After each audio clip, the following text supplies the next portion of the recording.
tentative ya coup d'état oh ya François Beya oh ya zana liberté provisoire pour nanzoto na ye mais ye pas à la qui cité mais na yebite ti lelo bakanga kayete pona nini et lelo baye kokanga c'est l'information parce que na zui yango epa na yo awa si réellement que bakangie pona tentative ya coup d'état ou collaboration il collabore avec le M23 en général le Rwanda. Je crois que les analyses de M. Antonio Guterres démontrent à suffisance que la communauté internationale en général mais également les forces obscures que nous connaissions ne sont pas vraies avec la République. Vous vous rappellerez que le président Tshisekedi avait dit que la guerre dans l'Est de la République est une guerre économique. Aujourd'hui, je crois qu'Antonio Guterres vient d'affirmer et confirmer ces allégations-là. Et aujourd'hui, les peuples doivent comprendre aussi que lorsque le professeur Modeste Bahati était dans l'Est de la République, il a affirmé et confirmé ces genres d'allégations.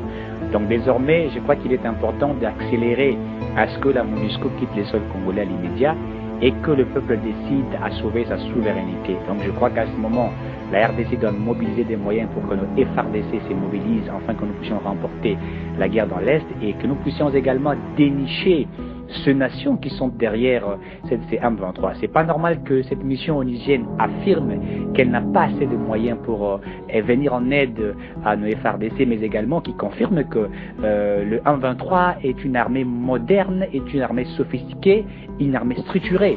Et ça choque que la République démocratique du Congo. Je crois qu'aujourd'hui, la diplomatie du président Tshisekedi a payé, puisqu'il a fallu que cette diplomatie ait de l'impact pour que nous affirmions que le Rwanda faisait partie des nations qui attaquent les Congo, mais également aujourd'hui, Antonio Guterres vient de nous confirmer que ce que nous vivions à l'Est de la République est une complicité de certaines forces obscures.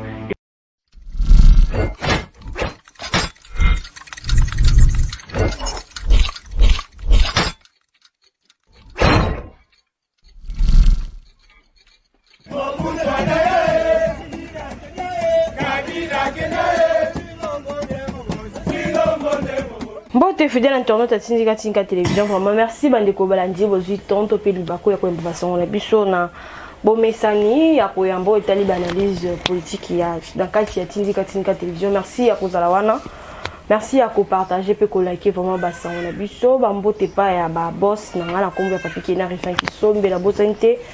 Mon vieux Charles Mbongo contre Mbongo, agence assure na kati à Londres, bipo na oti na Mbongo na yope ozwango na temps réel.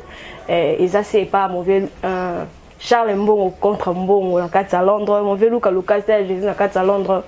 Bambote sika zwami o mama Jenda ya Kaimbe depuis les États-Unis. Bambote et sika zwami au fétir depuis la 2023 mama Jenda ya Kaimbe. Bambote sika zwami o. Fidèle internaute le tozana mo mboka patience mbui to kosola sema kambetali mboka na biso. Na kopesa ye mbote mona mboka. Mbote mona mboka. Sangoni mona mboka mo nikole bele. Ça va, na ngolu ya Nzambe toza. Vraiment. Toza évoluer hein. Toza évoluer kaka. Trop kota na makambo etali mboka to etali basango na biso. Toko banda na biso na ba actualité na biso yango nde toyeli awa. Yango nde toyeli awa, yango na profita kape ko féliciter cheno ya Tindika parce que yango nde zalaka tout le temps ko pesa ba information ko lukaka yesikeza pona ko pesa balandi nyonso o balanda ka chaîne ya Tindika TV na temps réel. Merci mon mboka, fidèle internaute topé mon mboka tomoni lieutenant et tomoni lieutenant général Filemon Yav aux arrêts. Par rapport à l'arrestation nae basiliko tinda na makala na pavillon 8 par rapport à la cause où ils allaient arrestation nae ils allaient par rapport à la trahison na préparation à coup d'état raté. Point de vue na ils allaient parce que to moni masolo topé makambo itali lieutenant général il y avait bandi le loté to mona qui épée ba kombo na qui cité na makambo ya mwana mboka François Beya mais tout le monde sous accusé sous que azo travailler pe sous na ba Rwandais en collaboration mbeze belé réaction dans les années par rapport à dossier wana. Merci beaucoup pour na mutuna wana na yebi général o na sina yoka kombo na ye na tentative ya coup d'état oh ya François Beya oh ya zana liberté provisoire pour nanzoto na ye mais il pas à la qui cité. mais nayebi te ti lelo bakangaka ye te mpo na nini et lelo baye kokanga selo information parce que nazwi yango epa na yo awa si réellement ke bakangi ye pour la tentative, il y a coup d'État ou collaboration. Il collabore avec le M23, en général le Rwanda. Quand on parle du M23, on voit l'armée rwandaise en personne. Oui. Kobosa na témoin na mboka e kobake. Armée na biso pasi ba Congolais bazana ngolelo eza pasi ya armée na biso. Armée na biso tolobela kango chaque fois que armée na biso eza incapable te incompétente kutu pété mais eza infiltré. C'est pourquoi tozo marcher tellement te na koloba bongo. Mais moi muke toza ko marcher armée na biso c'est par effort ya ba yike na biso o bazana amour ba congolais o bazana kati. Mais ba o mususu oyo ba congolais animés de mauvaise foi oyo bazako viser ka ba intérêt na bango privé na bana na bango bazako tala teke mboka na biso o lelo soki to trahir yango et ekei pour toujours si réellement yave général yé a coopéraka na ba M23 to yebi parce que balobaki ke na armée na biso comment na ville ou bien na République démocratique du Congo na ville toujours na ville ya Kinshasa ya ngomoko tozo nano ataba ville na province te tozo plus de 350 généraux basala kamusala nini et que vous allez trouver parmi tous les généraux bango nyonso baza ba millionnaires salaire na bango ezalaka ya combien ce que Hollandi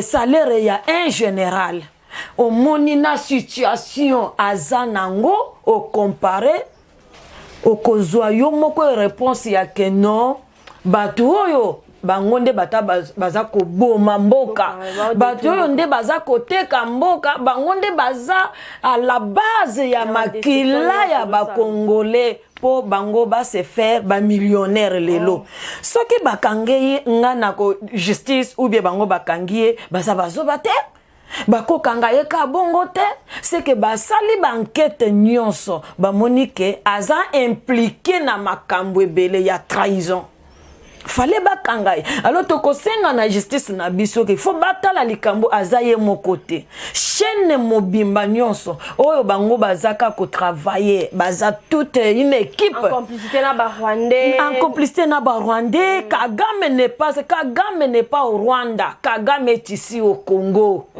à travers ba généraux yo somona à travers ba colonel mususu ba major toko tanga ba kombote Ozomona, c'est pourquoi Kagame place aza na makasi parce qu'il y a que naza. Ba o baza kozwa ba secret ya mboka o balobaka ba secret d'état bango baza koteka mais ukomona Rwandais jamais Rwandais malamu oyebi ke na Rwanda tout peuple ba prêta serment n'est jamais trahi Rwanda. Jamais attendengo kangia wa torturer ndenge nini akondima oboma ye me akufa na secret ya mboka na bango mais c'est différent na ba congolais comment au kotala ceux qui au moni na est du pays il y a même des congolais de père et de mère toboité bango baza ko sepela ko boma moninga congolais po azwa et quand vous allez voir tous les groupes armés au ezana est du pays ba congolais o bazana kati ba sangani na ba rwandais bazana ilo côté baza ko tinda bango kaliboso ba boma kamboka na bango bandeko na bango mais ba richesse nyos ekendende Rwanda il fallait ba bongisa ta est bazo salangote lelo yozo mona na bunanga na yebike na koleka parce que za question ya sécurité na bunanga na lelo Kagame alobaki lelo tokolanda discours ya chef de l'État parce que ce qui intéresse maintenant le monde entier pour le moment c'est le discours du chef de l'État à New York. Il faut aloba bisope ba peuple congolais toza kozela. Je pense que ça sera une réponse directe à Paul Kagame.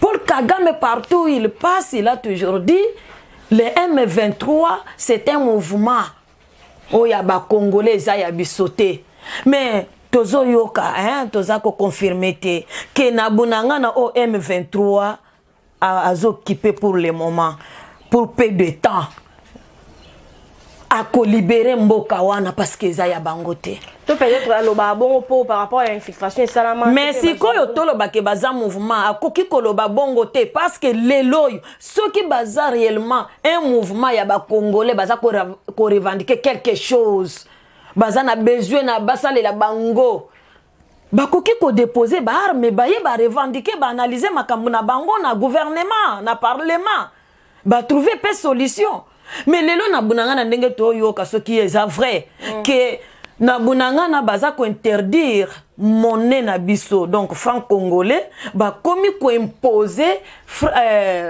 franc rwandais mais si soki ya bango bazalaka ba mouvement ya République démocratique du Congo ba koki ko interdire monnaie na biso non. Donc, président Kagame, il doit avoir honte. Il doit avoir honte parce que pays nyonso ya Afrique, pas nyonso, oyo ezapuruye na moment oyo. Parce que yé na moment oyo na kopé son information yake, il est en train de faire un effort yako convaincre quelques pays d'Afrique, surtout au bazana frontière na biso, ba appuyer mais peut-être Azan a 3 pays, Azan a 3 pays où bako soutenir. Donc, na koyebisa yo pona kozongela mwa muke pona général que général il fallait ala kisabiso o nyoso bakize hein amukolo a ko se défendre to kolanda défense na ye devant la justice. Wana nde tokoya kozongela to betango siko maloba o ekobime pa na ye na ndenge tokoyo kama makambo ndenge kolekana. Moi mboka tomoni toyoki ba makambo sili kobima tope ba voice tope ba maloba ya Anthony Gutiérrez par rapport ya au Italie point de vue na tope maloba o eutie pa na réaction na ezanini na kotangela yo maloba na ye oyo nga na juger vraiment ezana mutu ya alobi boya alobi le secrétaire pour le secrétaire général des Nations Unies, Antonio Guterres. Le M23 aujourd'hui est une armée moderne avec des équipements lourds qui sont plus perfectionnés que les équipements de la MONUSCO. Ma soeur, le monde entier, vous voyez les pays, tout le pays à Mindele. Pour le moment, ebele ya ba pays wana bazo vivre économie na bango eza stable à cause ya Kagame. Okoto nanga ndenge nini. Et pays ebele wana eza ko vivre Kagame nde mutu avandisa ba économie na bango. Nations Unies, MONUSCO et pas na biso. Eza organisation tolobake il y a États-Unis à 90% États-Unis qui dirigent cette organisation. États-Unis aza notre partenaire alobi biso la RDC aza partenaire na bango privilégié. En même temps Rwanda aza pays privilégié ya États-Unis. MONUSCO aza organisation ya États-Unis qui dirige. Ba M23 bazana ba équipement eza trop lourd que le kaya MONUSCO. On peut se poser des questions. Bango baza kozwa ba arme wana wapi? Ezo uta wapi? Nations Unies azo yebate ndenge il est maintenant à la kisi incapacité na ye yako naloba yako rédiquer groupes armés qui est M23 pour dire que les loba congolais po baya ko simba mitu ba lelate il faut bango pe ba se préparer. Place wana nazo mona eza piège. Piège ya ke Tshisekedi alingi ko bunda surtout sur le plan diplomatique pour être lobby parce que ceux qui a lingi qui a répliqué, toko répliqué. Mais lobby eya kokomate et commis ya makambu ya ba droit de l'homme, on a lancé ça, c'est qu'on a non.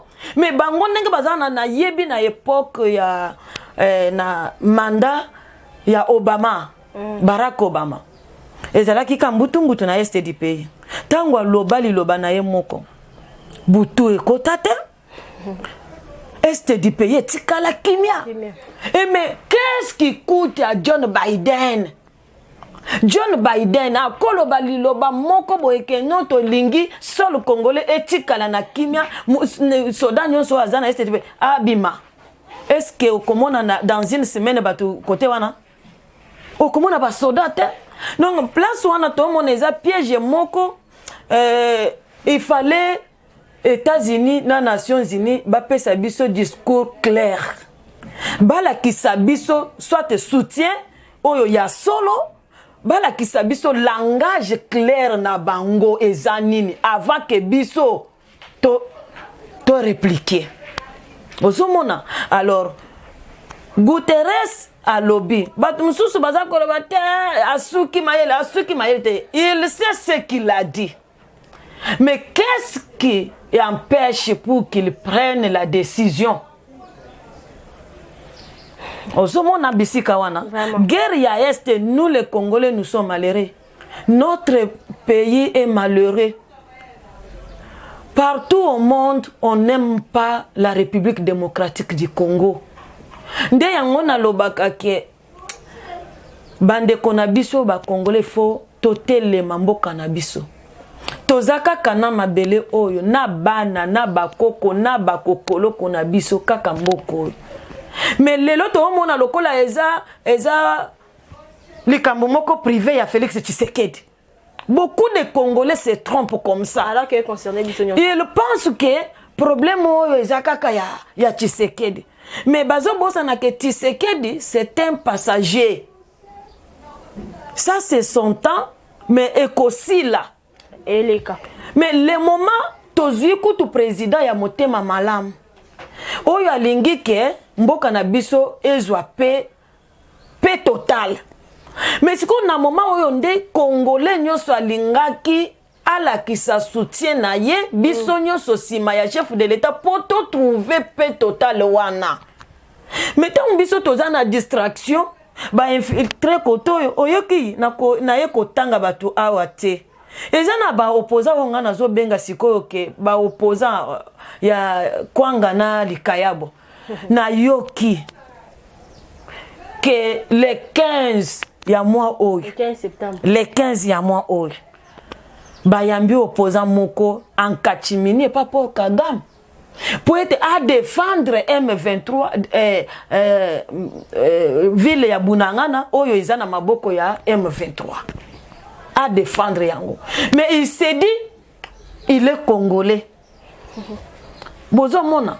Mais bango babande koroba. Oh si c'était nous, on allait déclarer la guerre avec Rwanda. Et aujourd'hui bakomi ko yamba na Kachimini à défendre M23. Alors tokoye bisa bato ou bien ba politicien o bazako viser ka intérêt na bango. Vous pensez que ba opposant nyonso ou bien bazo tchamakele le para so lelo bakomi ba président ba osala nini? Ba osala le côté. Parce que Félix est moutoyé pour ça les locaux. Bango bazo mona nanu les locaux wana te bango nde ba osani. Bazo manipuler bango et pas Kagame oyo aza awazo manipuler ba peuple congolais locaux là nazo comprendre te. Oui, j'accepte parce que bao bazo soutenir Kagame. Na Kagame bao yazo kende ko recevoir pour ba soutenir ye. Ce qui totali bien baba congolais te. Yango moni Félix Tshisekedi na Kagame courir les kakate. Je ne pense pas que ceux qui babenga na kakutu na téléphone na yebite. Je ne pense pas. Donc situation oyo affaire oyo eza affaire ya biso nyonso sino tokosimba kaka mitu kolela baye kobengana biso na mabele na biso lokola bapaya ndenge koteresa lobi bandeko balandi tokotika bino bolanda mwa insert ya mwana mboka Eric Swaka po na makambo etali tope par rapport ya badir ya Anthony Gutiérrez ndenge asiaki koloba totiki bino bolanda mwa ba extrait wana et puis on se retrouve tout ça. Je crois que les analyses de M. Antonio Guterres démontrent à suffisance que la communauté internationale en général, mais également les forces obscures que nous connaissions ne sont pas vraies avec la République. Vous vous rappellerez que le président Tshisekedi avait dit que la guerre dans l'Est de la République est une guerre économique. Aujourd'hui, je crois qu'Antonio Guterres vient d'affirmer et confirmer ces allégations-là. Et aujourd'hui, les peuples doivent comprendre aussi que lorsque le professeur Modeste Bahati était dans l'Est de la République, il a affirmé et confirmé ces genres d'allégations. Donc désormais, je crois qu'il est important d'accélérer à ce que la MONUSCO quitte les sols congolais à l'immédiat et que le peuple décide à sauver sa souveraineté. Donc je crois qu'à ce moment, la RDC doit mobiliser des moyens pour que nos FRDC se mobilisent afin que nous puissions remporter la guerre dans l'Est et que nous puissions également dénicher ces nations qui sont derrière ces M23. C'est pas normal que cette mission onusienne affirme qu'elle n'a pas assez de moyens pour venir en aide à nos FRDC, mais également qui confirme que le M23 est une armée moderne, est une armée sophistiquée, une armée structurée. Et ça choque que la République démocratique du Congo. Je crois qu'aujourd'hui, la diplomatie du président Tshisekedi a payé, puisqu'il a fallu que cette diplomatie ait de l'impact pour que nous affirmions que le Rwanda faisait partie des nations qui attaquent les Congos, mais également aujourd'hui, Antonio Guterres vient de nous confirmer que ce que nous vivions à l'Est de la République est une complicité de certaines forces obscures. Et donc je crois que les dires d'Antonio Guterres viennent d'affirmer, n'est-ce pas, ce que le président Tshisekedi fait. Et aujourd'hui, les gens doivent comprendre que nous avons un président qui se bat pour que la paix soit instaurée dans la partie Est, car il a dit que je dirais que je réussis à mon mandat le jour où j'arrive à instaurer la paix et la stabilité dans la partie Est de la République.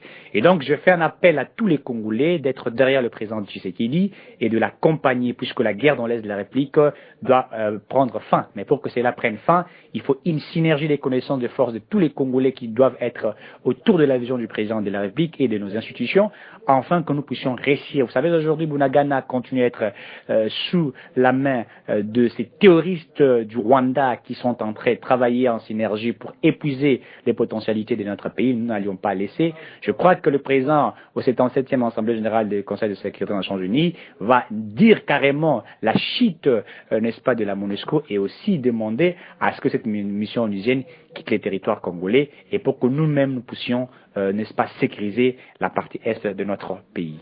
Mwana mboka Patience Mbuyito moni biso nyonso ces derniers temps phénomène ko ne komi makasi na kati ya mboka na biso bazali ko kat bazali ko bomana lokola banyama mais to moni na mokolo ya lobi na commune moko ezwami pe kaka awa na kati ya mboka na biso awa basili ko beta kuluna bal na likolo parce que ndeka basala ba menace na bango wana to moni bandeko ebele to bayimbo ko ebele basepili na acte oyo policier wana sili ko sala réaction na ezali parce que ba image ezali moi to illustrer peut-être ezate pona internet to ba chaîne biso ko simate réaction na ezali mona quand ndengo lobike ba congolais ebele o ba moni vidéo wana ba sepeli mingi ngape na sepeli makasi fallait to sepela na abak acte ya boy policier à se défendre à défendre la police parce que ebele ya peuple tolobaka ke bakuluna wana bakoperaka na la police okomona bakobotolo biloko bakei na société tout ça bakangaka bango te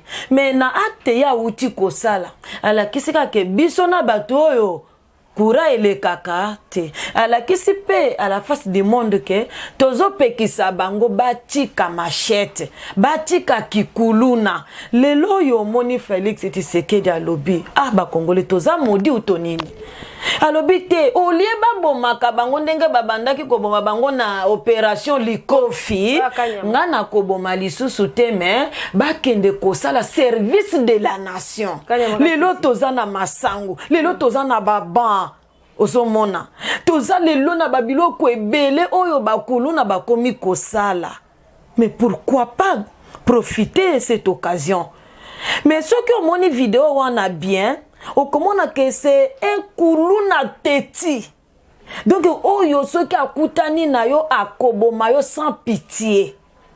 Parce que devant un soldat, azako pekisa ye boaka lichette azo boakate. Pe azo palola yango lokola muto okendo kata kingo ya ngombe. Zoka zo palola po ke okata batu. Mais policier a salibé parce qu'il s'est défendu. Il a défendu même le peuple congolais. Parce qu'il allait couper même le bras du peuple congolais. Il est fort que la police. Mais tu as un élément seulement. Tu as tasali. Tozo senga na la police mobimba. Général Kassongo. Après ça, la police cette autorisation. Sikoyo. Omoni eza acte moko oyo bango pe bakoki ko lave mena bango ke biso na bato wana tozala keloko moko baboma bango te batira bango te bakata ta loboko eza bien parce que loboko nde esimba kapeli lichette loboko soit lokolo moko ça la bien omoni ko diminuer baboma te omoni yepe alobi non na ko boma te et puis avant kutu abeta munduki yaya asiplier ye tozo mona vidéo te.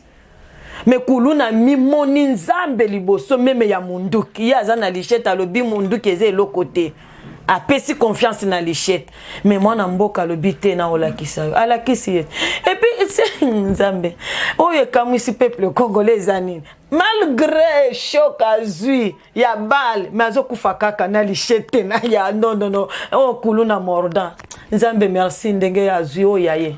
Moi, en Boka, tout le monde qui est son conseiller stratégique a ko démissionné.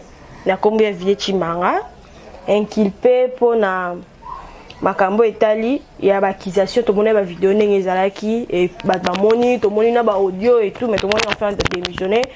Mais to moni pe ba bengisie to pe azali déjà la barre devant la justice réaction dans les alini pour comment on approche ou azali qui conseiller à tata école fait statistique dit na ba acte o ya mabesile ko sala.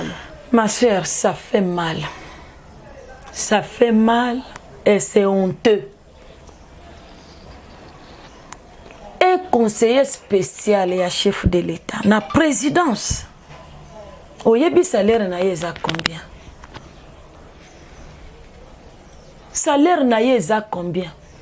Batu oyo ba diaspora oyo biso toyeba kike oyebi zelana section mwa muke. Ba diaspora na biso ban de kona biso ba kenda poto. Soki a découvrir yo naka mwa lukuta moko bo selon ye esili akati na yo relation. Tolobela kabango chaque fois tolobi bande kona biso ba komaka lokwa ba mindele boy. Bande kona biso ba copia déjà comportement ya ba mindele. Pourquoi kasi bango bazo vivre na mboka ya mindele? Bazo kime pa na biso nzala et pa na biso kureza la kate. Na Congo maye zate nzele zate no toute vie eza kitoko te. Ba kei na mboka mindele. Pona nini te bakoki ko copier pe comportement malamu ya mindele oyo basala kake mboka na bango ekoma ndenge zawana évoluer mboka na bango ekoma très bien ebenga make pays développé. Il fallait bango ndenge bakei wana ndenge bazalaka correct na makambo mususu il fallait bazala pe correct na kotonga mboka na bango. Bazala na volonté nanu, pitié de ces pays. Mais au longwe kuna toyebite musalo banda kosala. Tondimi ke yaka président lobi boya binonyoso to tonga Congo na biso. Oye okomi kobeta babarabara kote na yo ozwa milliard koleka lobi na lobi yepa tanga ma milliardaire. Mais okotanga ma milliardaire et loko sali na mboka na bino ezate. Et sali honte. Il fallait ye akangama. A sali pe honte ya ba diaspora nyonso. Ndenge to mona kabango sérieux wana. Bino nyonso te mais to komi na doute. Oui, to komi pe na doute. Mais ndenge bazawa na soki yo za na mwa likambu moko ou bien likambu soki a découvrir ka lokote sili. Mais aye kuna quelle honte. Siko awa Félix Nda zamabe mais to lingi que justice a sala musala. Il faut azala na rigueur. toboyi nazobela liberté provisoire tolembi pe ba liberté provisoire tolembi ba liberté provisoire justice oui eza autorisé mais tolembi yango ça devient une répétition il fallait y à subir pour ba oyo bakoya sima basala lisusu ndenge ya salite.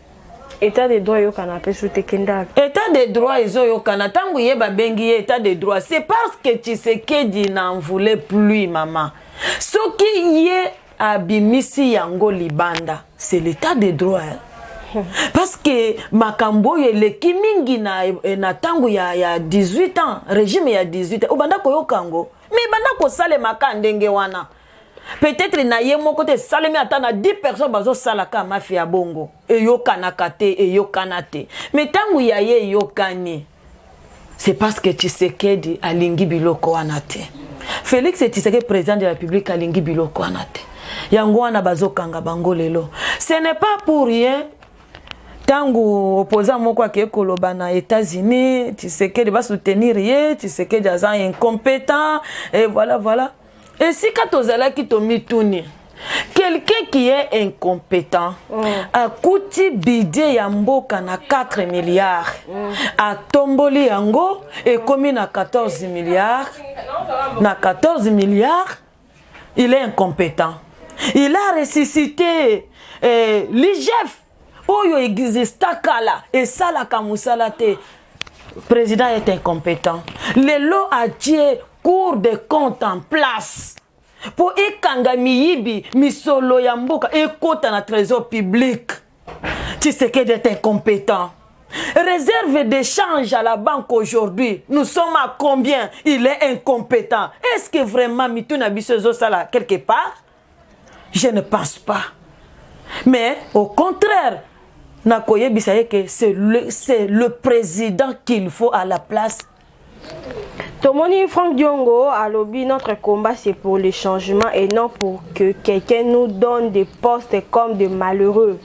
Point de vue na yo pour na ba dire wana mais tomoni pe na parti na ye ba suspendre to éviter à faire wana to dossier wana ezo kenende nini parce que ba bit ya suspension ne outil par rapport ya makambo a hotel kolobana meeting wa sala ki na masina. Point de vue na ou bien réaction na yo pour na ba dire na ye mais meeting na ye avant ngana condamné na loba mais batu ya ndaku na ye bango moko ba juger mal ba moni ke nyonso alobi eza mabe yango moni ba suspendre ye. Quelle humiliation pour un président d'un parti politique leader. Batu na yo baza sima na yo ba suspendre yo, c'est quelle politique? C'est la honte. Lui, c'est ce que je viens de dire ici. Batali que non.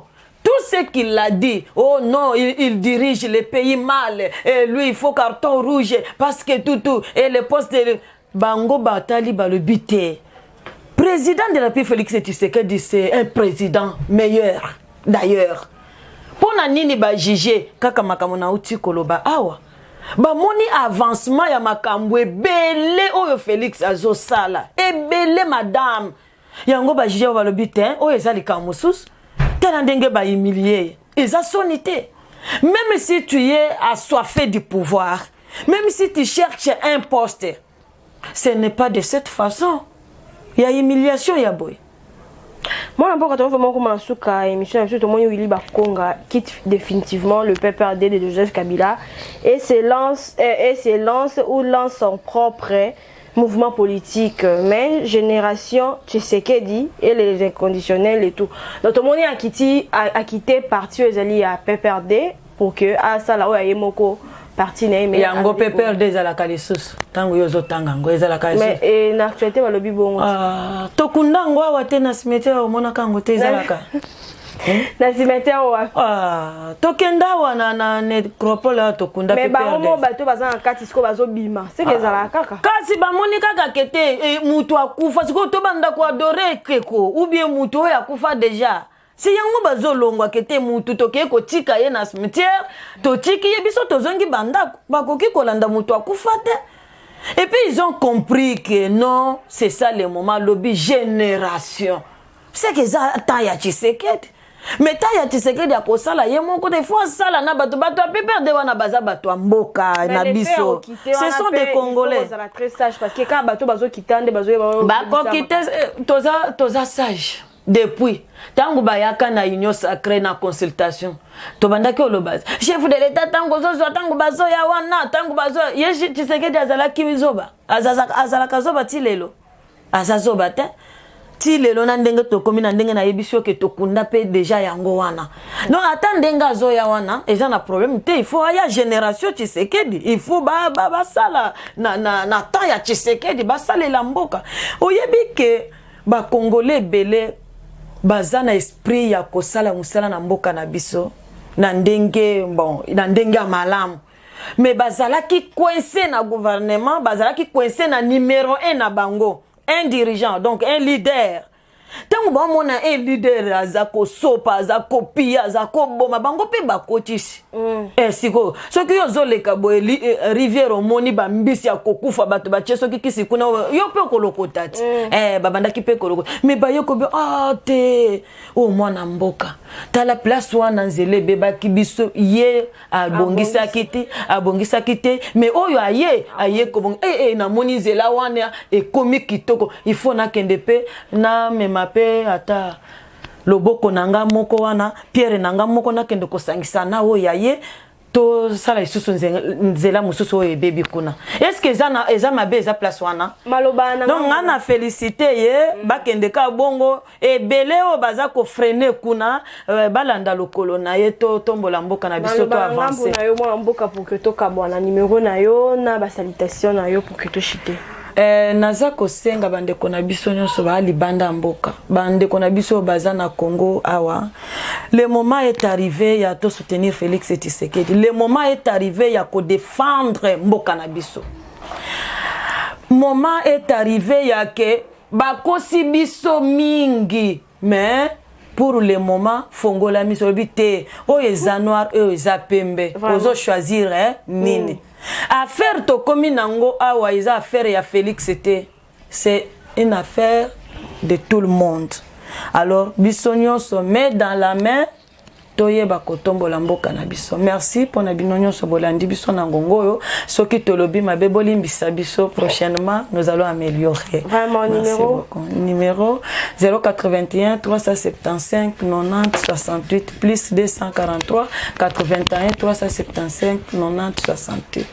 Merci fidèle internaute Tinga to kombo na suka ya émission na biso merci à ko liker ko partager ba émission na biso bon compter ko za brancher na Tinga télévision vous allez jamais déçu. Merci na Mike Lujala de Zakir sur ma caméra, merci na Yepe na réalisation Mike Lujala toujours à Zomi wana quand on monte mon niveau même que les ali koya bye bye.